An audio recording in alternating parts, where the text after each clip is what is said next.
बिस्मिल्लाहिर्रहमानिर्रहीम। अस्सलाम वालेकुम बच्चों, आज की वीडियो में हम प्रूफ करेंगे डिस्टेंस फार्मूला, जो कि इंतहाई इंपॉर्टेंट एक फार्मूला है। एग्जाम पॉइंट ऑफ व्यू से बहुत इंपॉर्टेंट है, इंतहाई आसान है। बच्चे देखते हैं, ये हमारे पास एक्स एक्सिस और वाई एक्सिस एक प्लेन है, ठीक है। इधर हमारे पास नेगेटिव एक्स एक्सिस, इधर नेगेटिव वाई एक्सिस होता है, ठीक है।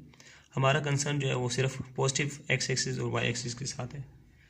बच्चे यहाँ पे मैंने 2 पॉइंट लिए P1 एंड P2, जो कि एक्स एक्सिस और वाई एक्सिस के दरमियान में। अब इनके दरमियान जो डिस्टेंस है ना, उसको मैं प्रूफ करूँगा, उसको मैं फार्मूला प्रूफ करूँगा। हम जानते हैं कि कोई भी 2 पॉइंट्स अगर P1 P2 हों तो उनका जो डिस्टेंस होता है वो x2 minus x1 square plus y2 minus y1 square root ये होता है, ठीक है। लेकिन इसका प्रूफ क्या है वो हम देखेंगे बच्चे, ठीक है। अच्छा बच्चे, यहाँ पे जो मैंने पॉइंट P1 लिया उसके मैंने कोऑर्डिनेट्स बना दिए x1 y1 और यहाँ पे P2 के x2 एंड y2, ठीक है। अब ये जो P पॉइंट है, यहाँ पे इसकी कोई ना कोई वैल्यू है x की, वो वैल्यू क्या है x1 है, ठीक है। और इस तरफ आऊँ तो यहाँ पे y1 है और यहाँ पे x क्या होगा 0 होगा, यहाँ पे y क्या होगा 0 होगा। मेरे पास एक पॉइंट बन गया, इसको मैं पॉइंट कह देता हूँ A, इसको मैं कह देता हूँ B।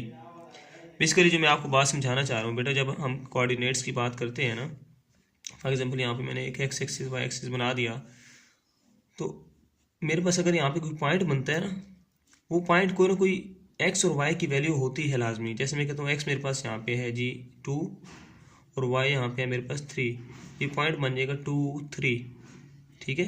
जो फर्स्ट वाली वैल्यू होगी वो एक्स की होगी, सेकेंड जो वैल्यू होगी वो वाई की होगी। इसी तरह यहाँ पे जो फर्स्ट है x1 वो एक्स की वैल्यू को शो कर रहा है, ठीक है।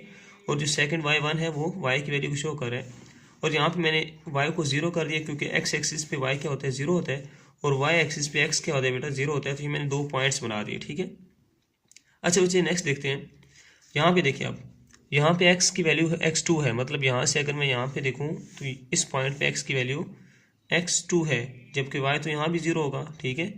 इस पॉइंट को मैं कह देता हूँ C। इसी तरह अगर मैं इस तरफ देखूँ यहाँ पे, तो यहाँ पे आप देखें कि y की वैल्यू क्या है y2, ठीक है। y की वैल्यू y2 है, जबकि यहाँ पे x क्या होगा बच्चे 0 होगा। तो इस पॉइंट को मैं D कह देता हूँ, ठीक है। मैंने पॉइंट्स बना लिए, ये मैं अपनी आसानी के लिए बना रहा हूँ, अपना प्रूफ को आसान बनाने के लिए, ठीक है बेटा।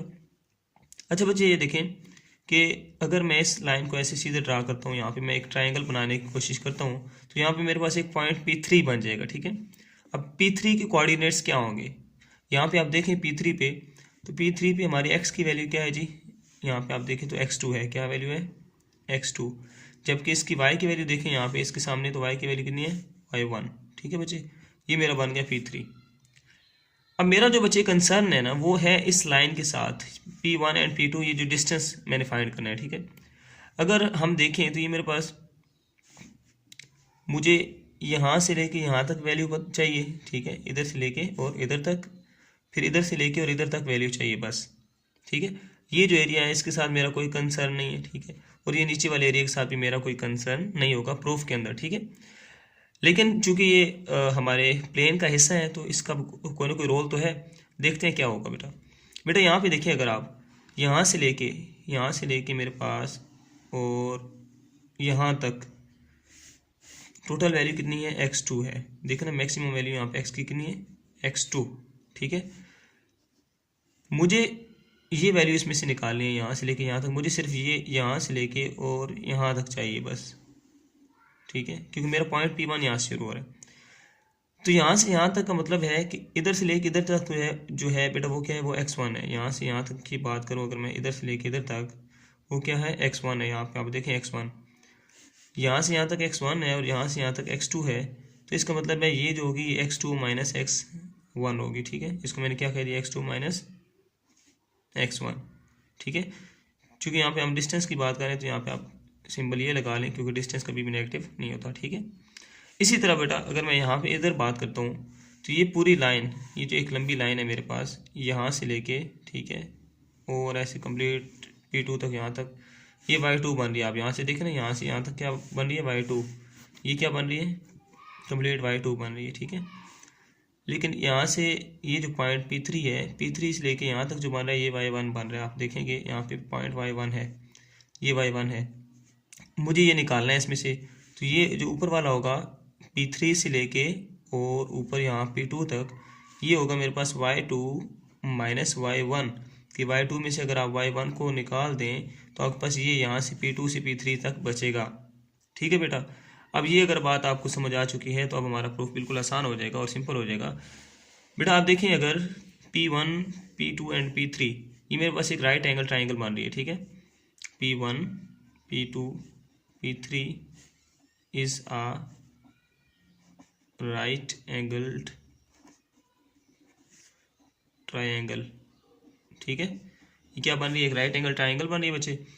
अब यहाँ पे अगर राइट एंगल ट्राइंगल बन रही है तो I can use Pythagoras theorem. ठीक है, पैथागोरस थ्योरम क्या कहता है बच्चे, मैं Pythagoras theorem, now by Pythagoras theorem.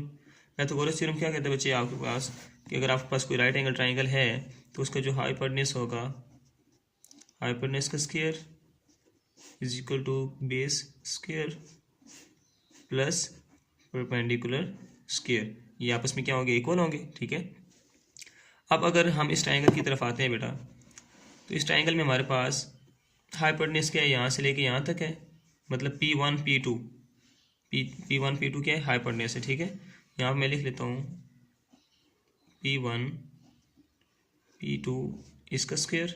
ठीक है, इज इक्वल टू बेस क्या है बेटा हमारे पास, बेस अगर आप देखें इस ट्राइंगल की यहाँ से लेके यहाँ तक P1 P3। ठीक है, तो यहाँ मैं लिख रहा हूँ P1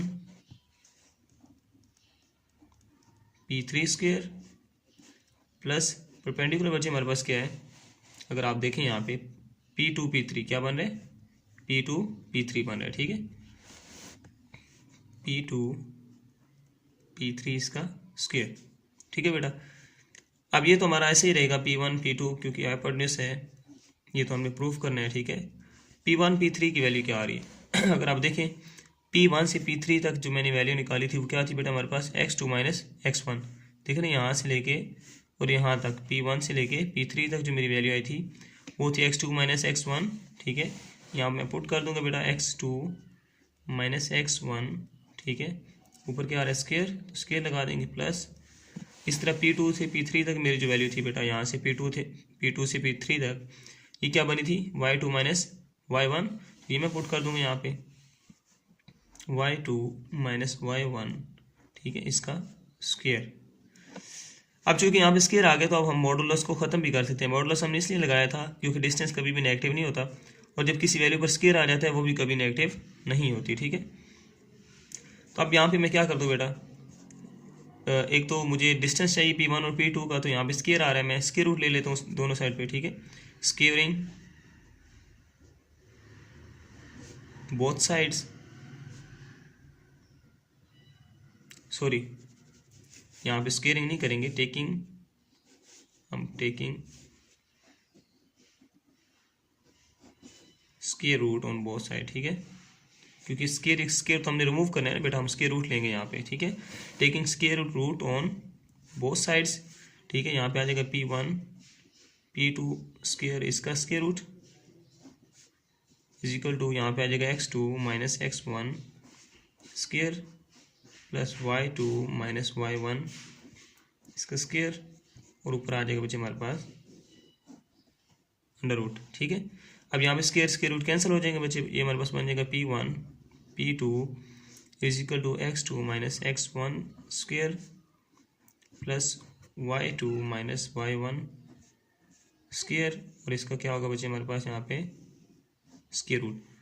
तो ये बच्चे हमारा प्रूफ हो चुका है, यही हमारा फार्मूला था और यही हमारा प्रूफ है। इसको हम लिख सकते हैं कि हेंस प्रूव्ड। ठीक है, और डिस्टेंस को आप P1 P2 भी लिख सकते हैं, सिंपल कोई भी पॉइंट हो सकते हैं ना, A B C D कुछ भी, और उनको आप इस तरह भी लिख सकते हैं कि डिस्टेंस ऑफ P1, P2 दोनों तरह से। ठीक है, आई होप बच्चे आपको समझ आ गया होगा। अगर आपको कोई क्यूरी है तो आप कमेंट सेक्शन में पूछ सकते हैं। अल्लाह हाफिज़।